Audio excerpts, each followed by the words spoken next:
When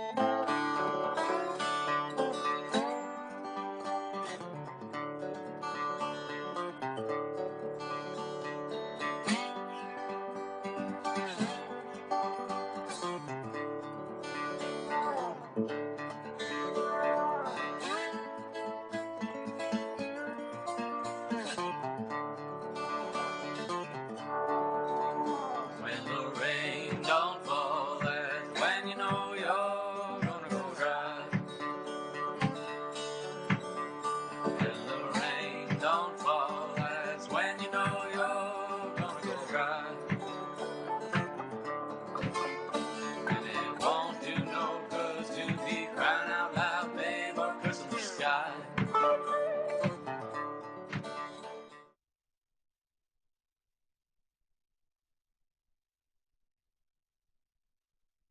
Local nonprofit organizations in New London that are contributing so much to meeting the needs of our local New Londoners and actually around the region. So tonight I'm joined by Cathy Zall, who is the executive director of the New London Homeless Hospitality Center, and we're going to talk about homelessness in general and also the facilities and the programs that are available here. So Great. Thanks for joining me, Cathy. Well, thank you for the invitation. Yeah, it's been a couple years since we've been doing many, in-person shows. Yeah. It's kind of nice. Yeah.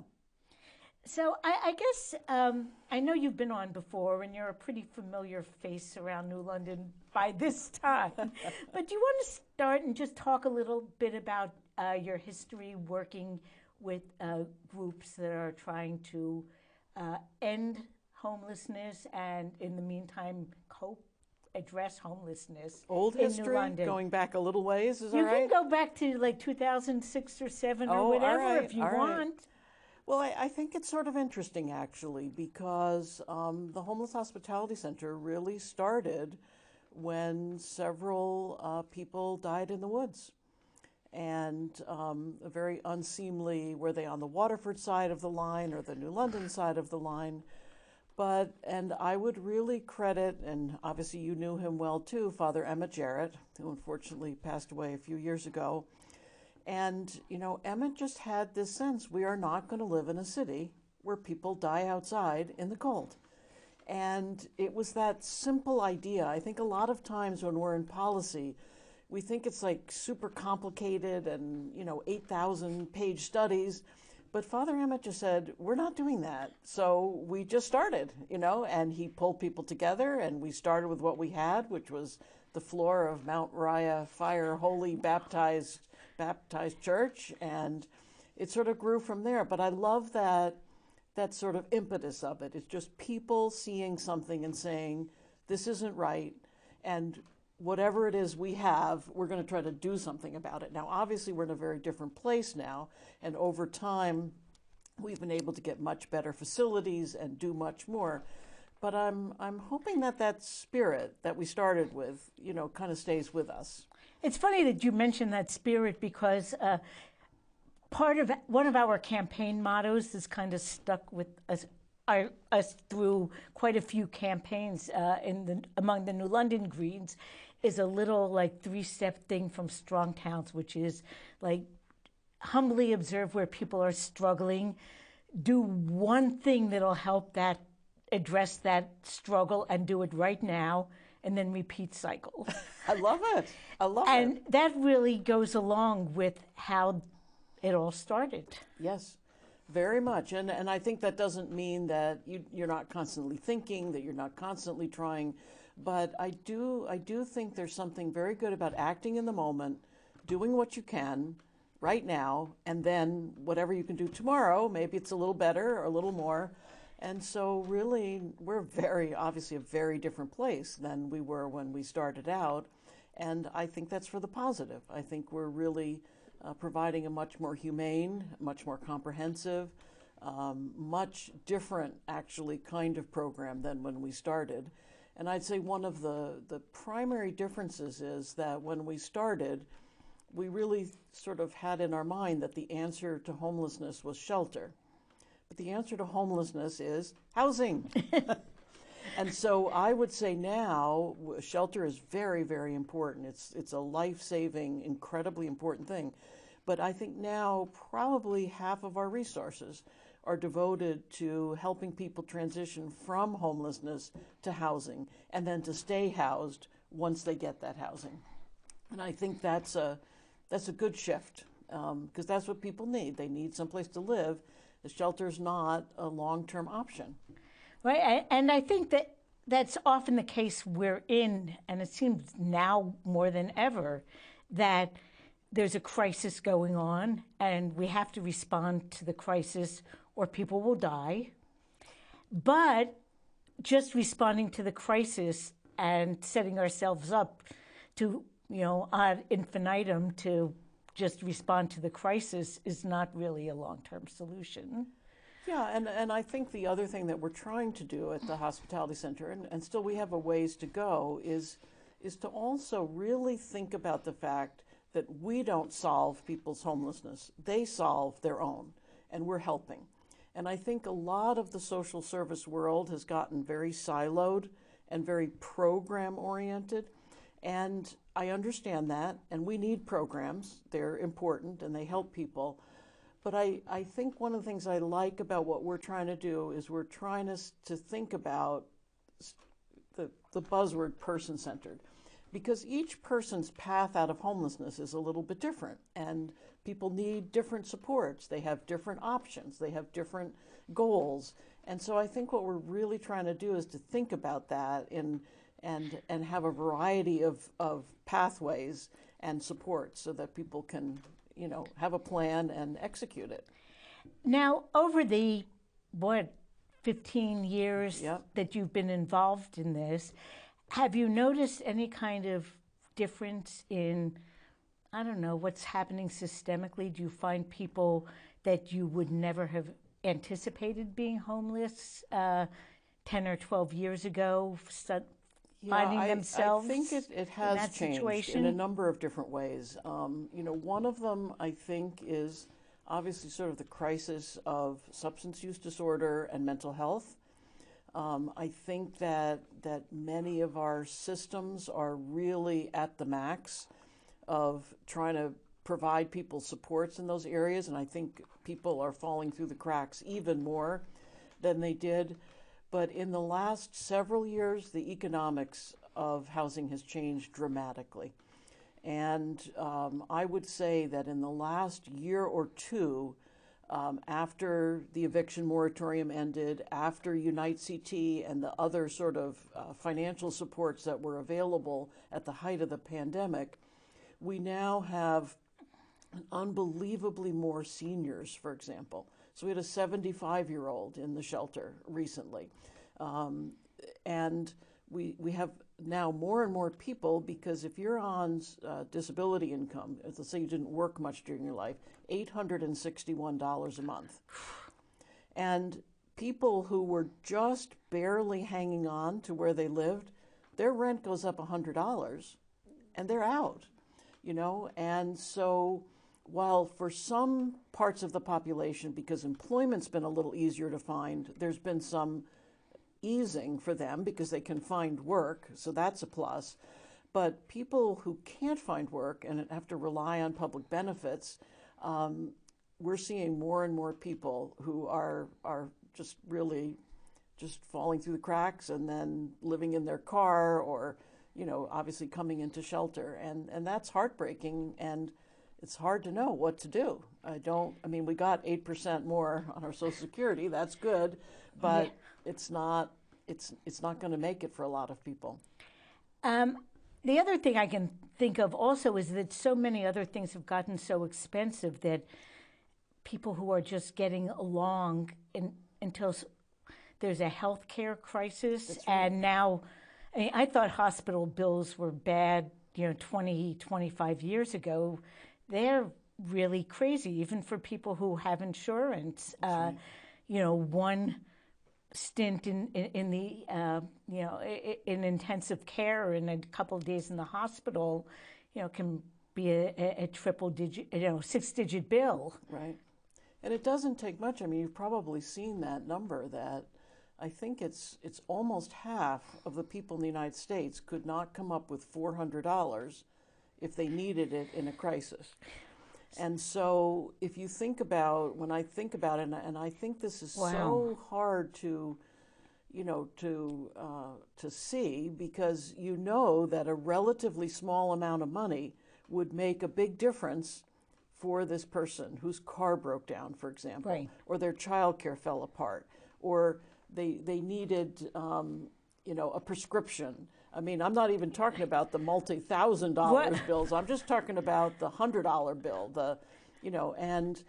And just I almost can't imagine how hard it must be, because I have money, So if my car doesn't work, it's an inconvenience. But I can't imagine the desperation that you must face when you don't have money and your network doesn't have money, and you have this in front of you, and you could solve it. You could take care of it if you had money. It's heartbreaking. So that's why we try to raise a lot of private money to fill those gaps, to help somebody with a ID or a bus ticket or transportation their first 2 weeks that they're going to work, stuff like that. I think it makes a big difference. Yes, I think those of us who are, pretty comfortable don't realize how much a little bit of money can make a difference. Right. I'm certainly not impoverished now, but there were times in my life that we were pretty poor, and it's really amazing that it's so hard for the rest of us to really even realize. And I what think especially if $100 your network, your social network, has been disadvantaged, and we know a lot of those are about race. They're about a lot of different things, right? So if at least if you have a grandmother or a sister or somebody who could bail you out. But I do see now more and more there are people who are just embedded in a network of caring, wonderful people who also have no resources. And that's a really tough place to be. Yeah, I'm thinking the New London probably has a lot of residents who lack generational wealth. I think that New London, I think there's 168.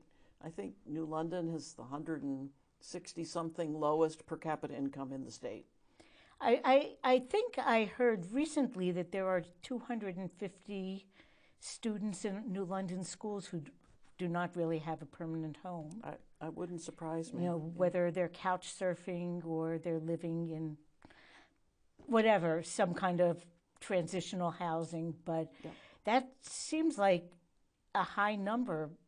We don't have that big a school system. That surprises me that it's that high, but I certainly wouldn't say that that's not possible.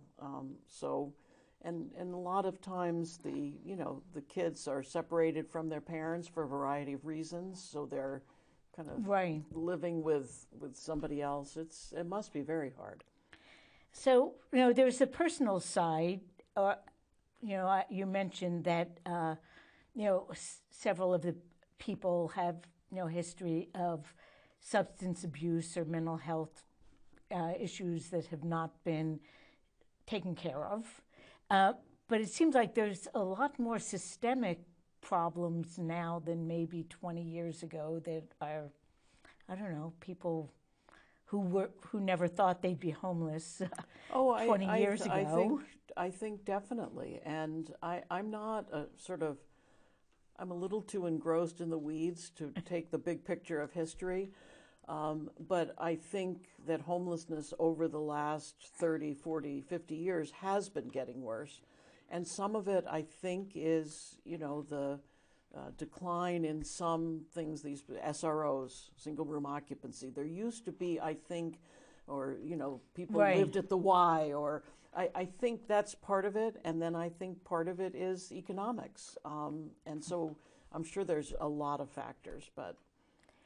I know that there was a funny article I read a few years ago when the movie Little Women came out, and the article was what Little Women could teach us about housing policy. Really? Because this very middle class family that's the focus of the book has neighbors that are very wealthy and also neighbors that are very poor. And one of the daughters, when she's a young woman, she goes to the city to make her mark, and she lives in a boarding house, the single room occupancy. Yeah, that's right. And so there were like people had access to a variety of types of housing, and some of it wasn't high quality housing, but you don't have to have high quality housing to have a secure roof over your head. That's right. I mean, I think there was a time when I first started where I think, some people were sort of dismissive of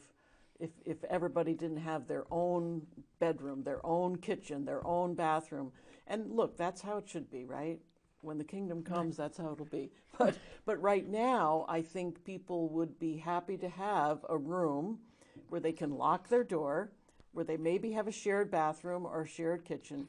But, I think we need to try to think about strategies that realistically, given the finances of where we're at, we can do something, because that's better than, being in a shelter or living in your car.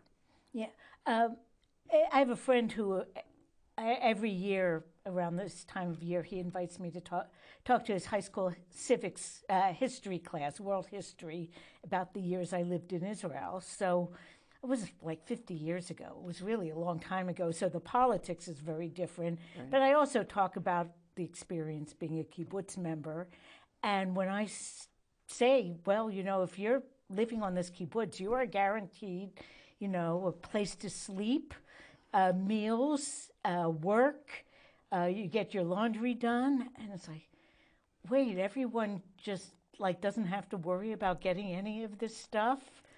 And it's like, actually, no, they don't. And someone asked, well, where does the money come from? I said, well, they have businesses there. They, agricultural some places and farms. But if you're going to live there, they're going to find you someplace to sleep. Right. Sounds good to me. Yeah, but it was interesting to me what a foreign concept that seems to be becoming here in the U.S., that just by existing in a certain place, you have the right to have a roof over your head and, and food to eat. Yeah, and I mean, obviously, I come very much out of the Christian tradition, but I wouldn't even say it's a right. I mean, isn't that what not our obligation, our hearts should be to each other, right? I mean, yeah. I just don't think there's a lot to argue that we're supposed to. I'm not saying we have to, it has to be some kind of very fancy, lavish thing, but I think we do have an obligation to each other for the basics. Yeah. Healthcare, housing, food. Yeah. Yeah. So let's talk about New London Homeless Hospitality Center. Sure. And I guess maybe it's been a few years since you were on. COVID really took a big chunk out of these programs. Sure. But the shelter on State Pier Road was already in existence. Can you? I don't know. Maybe we'll go through different different aspects. Different facilities you have and what they do, what's done there. Sure. So what about we start with the shelter? People are pretty familiar with it. Yeah, I mean, the shelter is just what you would think. Mainly, it's 2 dorm spaces, one for women, one for men. I think what we had it a few years ago, I don't know if I talked too much about it, but we have also, because the dorm, you can't stay up there during the day. You have to come downstairs and be in the daytime. But with help from L&M Hospital, we have a little section of the shelter that does have private rooms called respite. Because if you think about it, somebody that's ready for discharge from the hospital but just had an operation, they need to rest, right? Or we have a lot of people coming out of inpatient psychiatric.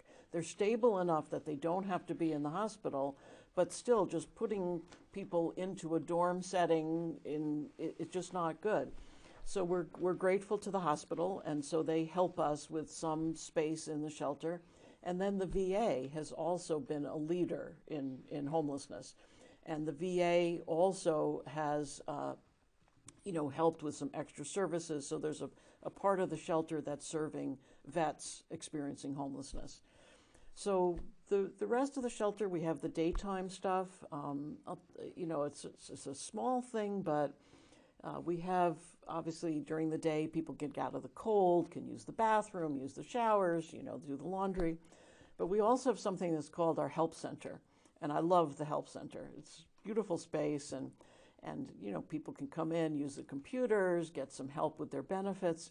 But the other thing we do there that is just surprising to me is we are kind of the post office for the unhoused in New London. And so we have some volunteers, and they just keep hundreds of people's mail organized. And, if you think about it, if you're couch surfing, you've nowhere to get mail and nowhere to have a package delivered.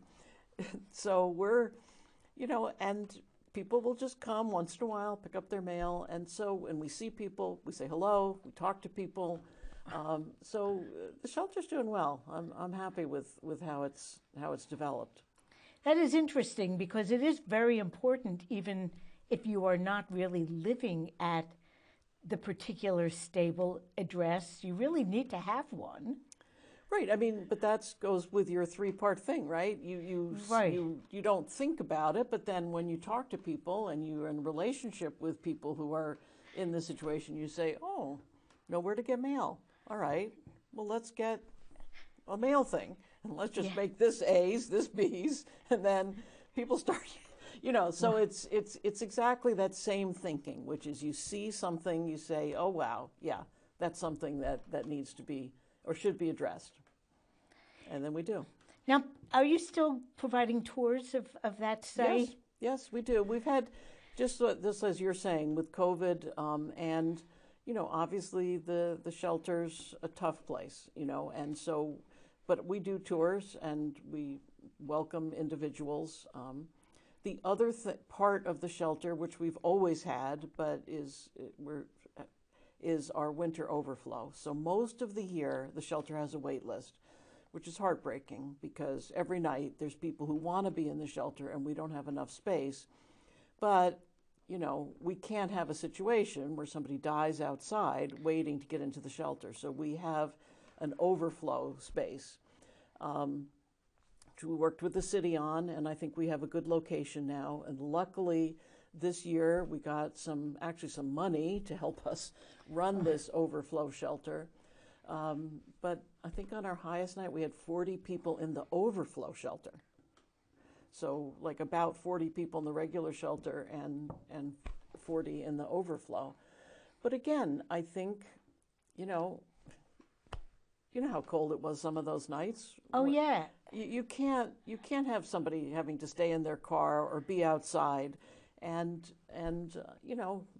so I'm very proud of that part of what we do too. It's very, very hard to do, I must say, because it's you can get some people who are in a kind of agitated state, and it's tough because all we have is mats, and but everybody can at least get out of the cold.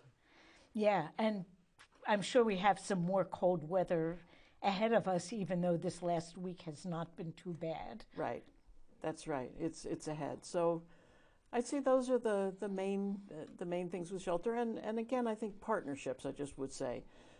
We have a little bus, so we don't serve meals at the shelter. We have a bus that takes people to the community meal center, and that I'm sure you'll have them on. They're fabulous, fabulous organization, the community meal center. They've been on, but probably about 5 years ago. Oh, you should just definitely really starting. You should get Mary Ann. She is fantastic, and they do unbelievable work there.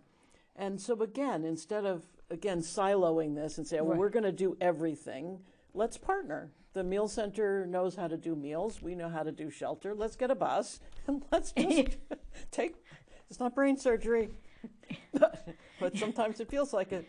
Yeah, even though it's really like step A, step B, step C, but nothing is as simple as you want it to be when it comes to implementing it. And the other thing I'd say about shelter too is that we've also really expanded in thinking about what's termed diversion. So again, it used to be somebody would come and say, I'm experiencing homelessness. We would say, okay, we'll put you on the shelter wait list. Now we have some incredibly compassionate but hard-ass people who will say, well, where else could you go? Do you have any family? Could you go someplace else? You know, could we help you with this? You know, and so for some people, we're able to help them find an alternative to shelter. And I think that's a really good development too. Now, you talked about vets before, working with the VA. And so you have some special facilities or programs for vets, right? Yes, we do. We have a house on Mountain Avenue that the VA helps us pay for. And then within the shelter, we have a number of smaller rooms that are set aside for vets. But what the VA does is they give us the supplemental resources so that the 10 vets, let's say, that we have a full-time staff person who's just helping them move on to their next step. And fabulous. I mean, just people get housed. I think 80% of the people that go into the program come out with housing. And because we have the resources and we have the time to work with people and help people, kind of figure out their next step. And I do want to mention to people who are watching this live that we are actually live. So if you want to call in, I see they have the phone number up on screen. Now, it's pretty new that you've opened a housing resource center on Bank Street. Right. So what kind of programs are going on there? Yeah, so I think one of the things that we've seen over the last couple years is that the homeless response system is set up so that you have to be literally homeless. I mean, in other words, on the street or within 2 days or something of being on the street. And one of the things we've been thinking about is how do we move upstream from that? Why do we have to have that we can't help you at all until you're homeless? So the point of the Housing Resource Center is to really be thinking about how can we help people while they're still housed so they can keep the housing that they have and even preferably maybe make it a little bit more affordable. So there's a couple of strategies there that we're using. I mean, one of them is that we're administering, help administer Unite CT. We didn't give out the money, that was done by the state, but we were a resource center where people could come. And, I did some comparisons, and twice the percentage of New London residents ended up with Unite CT rental support as, let's say, Norwich, 3 times as much as Groton, but twice as much as even Norwich. Comparable towns. Yeah, I'm just taking population. So if you look at the total amount, I think it was about $8 million in Unite CT rental assistance came into New London. That's New London landlords who fix their places up, right. And again, I think it was because we were there, we were partnering with faith communities, we were out, talking to people, and we were accessible. So for a lot of people, Unite CT, there have been some criticisms. I think it's an incredible effort, actually got out hundreds of millions of dollars of rental assistance, but you had to have a computer and you had to upload stuff, you had to scan stuff and listen, I'm too old for that too. But so I think because we were there, because we had the scanners, because we could help them navigate that, more people were able to get rental assistance. And now we're doing something called My Home CT, which is ARPA funding from the state for people, homeowners, who are facing foreclosure. Again, working with the courts, and some of that stuff is amazing. Seniors that had reverse mortgages, didn't really understand what they were, forgot to pay their part of the taxes, foreclosure starts. They were like, there's just no way. I don't even understand it, I know enough to stay away from it. Right, but again, we have people, they know the courts, they know the process, and then Unite CT was up to $15,000 per person. My home CT is up to $50,000 a person. And, all different, people, different situations, young people got behind, seniors, but again, helping them there. And then, eviction prevention. So when somebody gets a notice to quit, let's help them. Let's try to help them think about, let's make a budget. How can we help you with your landlord? And then just helping people access benefits. I mean, it's so crazy how a lot of people don't know how to get Medicaid. They don't know how to get food stamps. They don't know how to, apply for, the tax credit program. And so again, we have computers, we have people, and we talk to people. And this primarily is funded with New London ARPA. So our pilot, our sort of target population, not for My Home CT and Unite CT, that's the shoreline. But we're really trying to think, how can we do something to make housing stability more of a reality in New London? So that's the kind of things that we're doing. And then we have an employment specialist who's very, very, very good. Very, very good. So again, just help people, get jobs, increase their income. And a secondary effect, I would imagine, in New London is that, like, some buildings that could use help can get some help because we have a lot of buildings in New London that are not really in habitable shape right now. Yeah, well, that's a sort of a different issue, and really, the Day has done, I think, incredibly good work on this. And I think they pointed out so far of all the ARPA money that's come into the state, I think less than 1% of it has ended up in affordable housing. Wow. And so affordable housing is very hard to develop. You can see the building. I was out walking the neighborhood with Akil Peck and Rayona Dice and some other city council, and we're just walking, and here's this building, been empty forever. It's there. I don't know if it could be developed, but unfortunately, it's really, really hard to combine all the money. It takes a long time.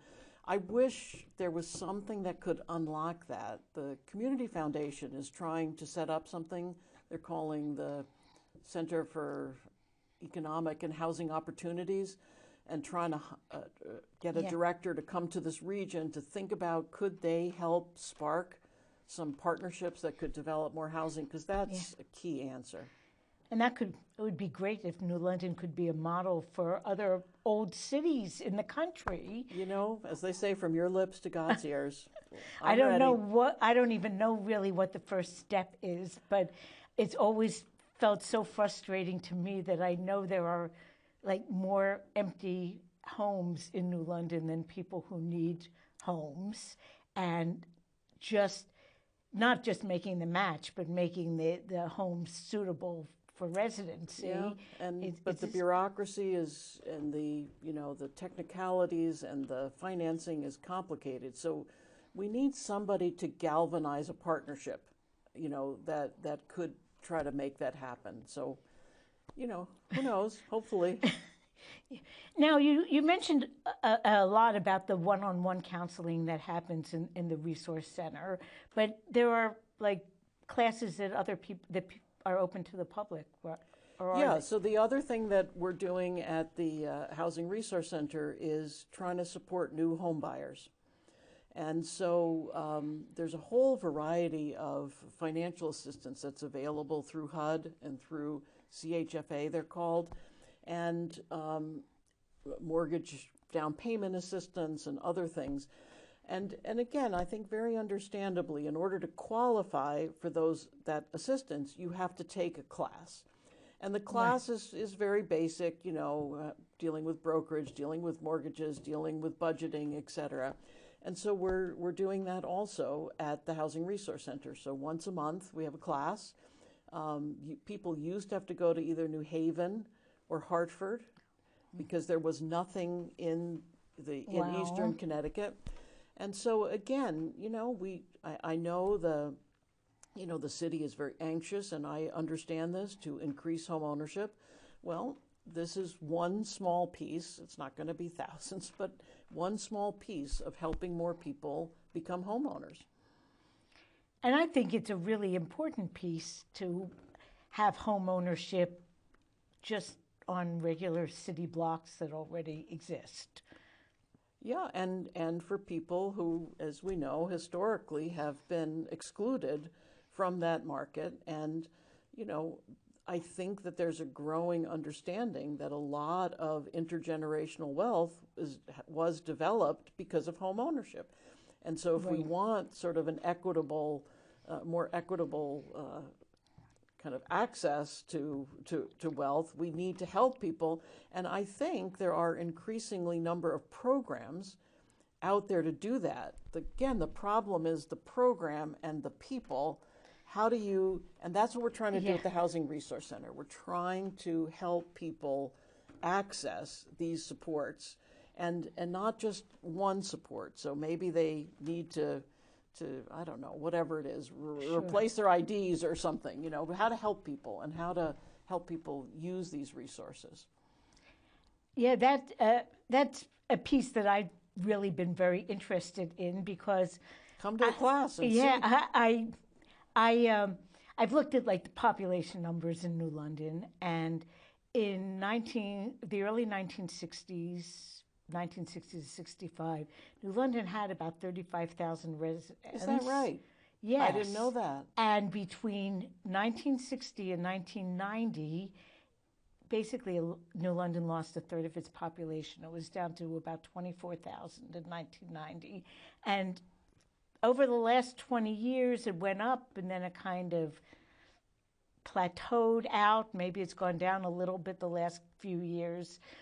But yeah, back, 50, 60 years ago, New London housed a lot more people than it does now. So I feel as though the vitality of the city could be so much more. Well, and I we'll see, I'm sure, but I think New London has tremendous opportunities, not just for affordable housing. I mean, I live in New London. I'm watching some of these developments go up, which I fully support. Let's get the people that work at EB to live in New London. Let's get the people and walk to work. And walk to work. So luckily, I think there's enough land, there's enough capacity that we can be improving housing for all different income levels. The challenge is that there's market forces that will support the development of market rate housing. But we're seeing a really alarming loss of affordable housing, and some of it relates to, as the whole market gets better, in other words, more financially, we've seen a number of landlords who were doing affordable housing and doing it responsibly, outside investors, cash on tomorrow.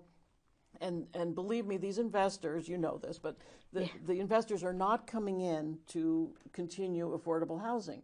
And again, there's a need for all kinds of housing, so there's nothing wrong with that. But what I'm afraid of is that some of this very affordable housing is getting taken out of the market, which is good. It'll give housing to some people. But what's going to backfill that affordable housing? That worries me. It concerns me too. When we bought our house in 1994, it was actually affordable housing. We paid $103,000 for our house. We, I don't know, our joint income wasn't more than $40,000 a year. We weren't wealthy at all. Interest rates were kind of high, but we refied a year later when they went down. And so we actually kind of had affordable ownership moving to New London 30 years ago. And now I think housing there was always a housing segment that was housing as a commodity, apartment buildings that the people or companies that owned it were looking to make a profit. But now it seems like a higher share of housing is a commodity housing, and a smaller share is housing for people to live in who don't want to necessarily. Yeah, it's complicated because, and I understand this, there's people who are in the business of real estate, and that's what they need to be in the business of real estate. So I think as public, Yeah. we need to think about how do we create a structure and incentives and Right. support that, and honestly think differently about, does everybody have to have one single family house sitting on A quarter or quarter third acre lot? Yeah. So, can we do a little more density? Could we do, so in other words, I think it's like a combination of things. It's not just one thing. But I think if we just wait for the market, to somehow create affordable housing, I'm not optimistic because it's so hard. I agree. I don't I think it needs a little help, a little push. I think a lot of great projects have taken that little push. Now, this is going way back. When we first started thinking green, one of my early guests was Jim Stidful, and Oh, the really? Hygienic had only recently been renovated. It was like 2004 or 2005, and he was saying if it was just based on market forces without the preservation grants and all the other sources of public money, it never would have happened. Right. So, But isn't New London richer for everyone because of that? And Absolutely. so that's one of the things we have to keep It's an saying. investment. It's It not. It's isn't- an investment. It's not charity. It's an investment. yeah. And we need. I was just listening to something earlier today about the places that are going to thrive in the future is partly going to be because they have a workforce. And so if there's no place for people to live who are going to work in grocery stores and be home care attendants, and they're going to be hardworking, but they're not going to be super wealthy. If there's not housing, that's going to hurt all of us. I worked in early childhood education, and I was yes. married, but a lot of the single women I worked with, they qualified for Section 8 vouchers. Yep. And even so, Bob worked, he was self-employed, did computer software, but it was like feast or famine. And there were a lot of neighborhoods we could never afford to buy into. Right. But there were, at least 30 years ago, affordable purchase options in New London. So, we came here and never looked back. But Well, it may come again. Let's keep thinking and encouraging. yeah, really. So I guess I wanted to.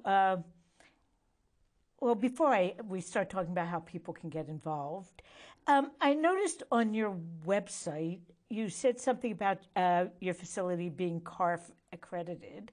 What does that mean? I was too lazy to actually look it up. Yeah. No. Well, like hospitals are accredited by an organization called JCO. It's basically national organizations that have these hundreds of pages of standards. And we did this a few years ago, primarily because we thought we were going to need it in order to work in the Medicaid world. And I didn't really talk yet about, I could talk a little bit about that. And so it was, I always had gray hair, but I got a lot more. So it's a very, very rigorous process of your finances, your personnel practices, your procedures, your corporate governance, and so we did it, and I'm just about to try to get reaccredited. So,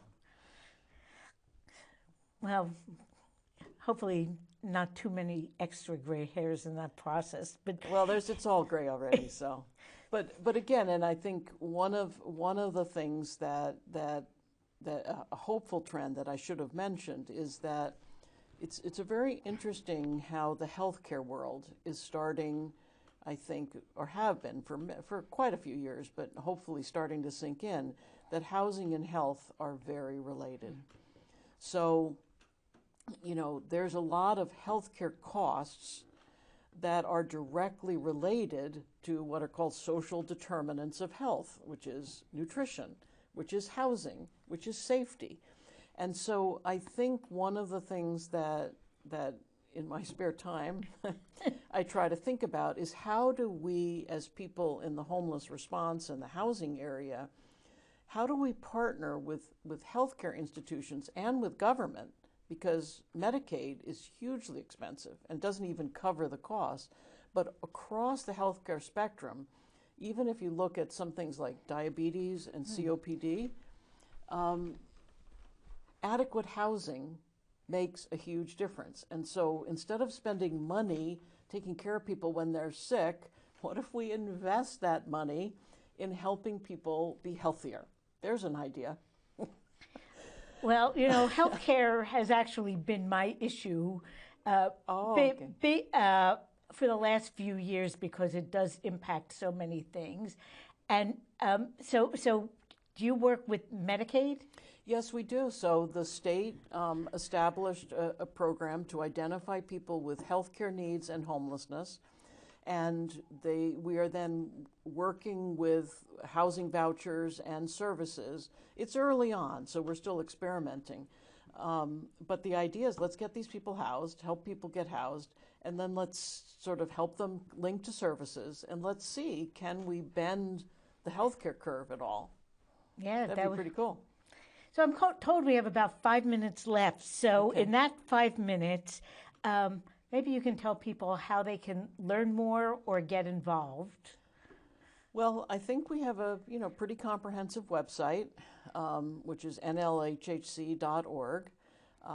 There's lots of information there about the work that we do.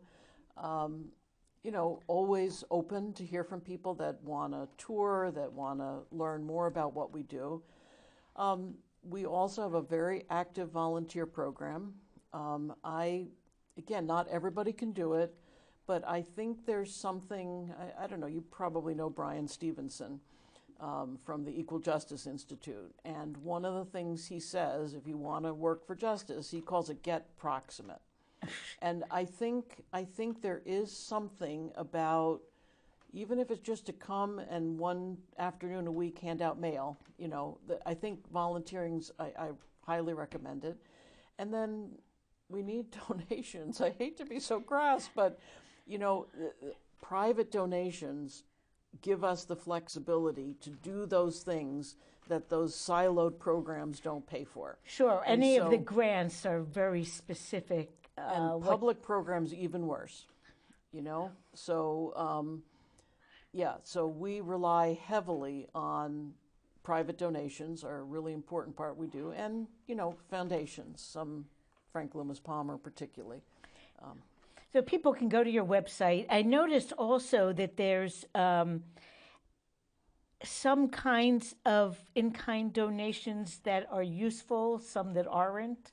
Yeah, I mean, our space is really hard. So, like clothing, for example, is very hard for us to use. Large furniture, go to Homeward Bound. Yeah. John Russell's up and running, go to Homeward Bound. But, sort of coffee, socks, we go through so many socks, some basic stuff like that. Those donations make sense. But honestly, it's the financial donations give us the flexibility to buy it when we need it, as opposed to getting a whole bunch of it. Toiletries are good too. We give those out.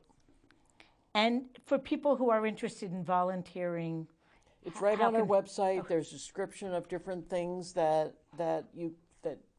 people do. You should maybe have some of our volunteers on. They're very cool. Yeah, I didn't think about that, but we have time between now and whenever. Yeah. I assume that you'll have a walk in April. Yes, definitely.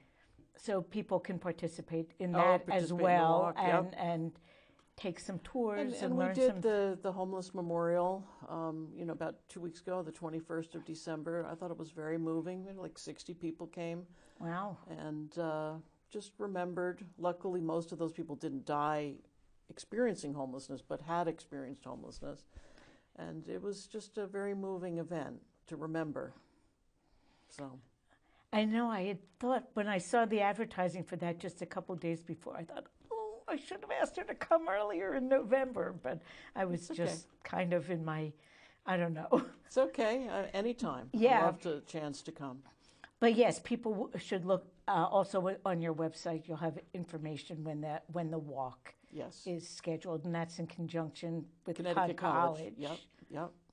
So thank you so much, Cathy, for coming on. Sure. To all of you out there, if you go to the website, nlhhc.org, there is really a lot of information on it about the facilities, the programs, how to get involved, and the general issues that we're trying to both cope with for now and maybe end for someday. Yeah, and some few stories just to connect that, these are real people, just like us, Well, thank you so much. And next week, actually, I'm not sure who the guest is going to be next week, and it probably won't be live, but we are continuing to talk to people around New London doing things, that make life better and happen sort of outside either city government or people's households. So thanks again, and we will see you all next week. All right, thank you.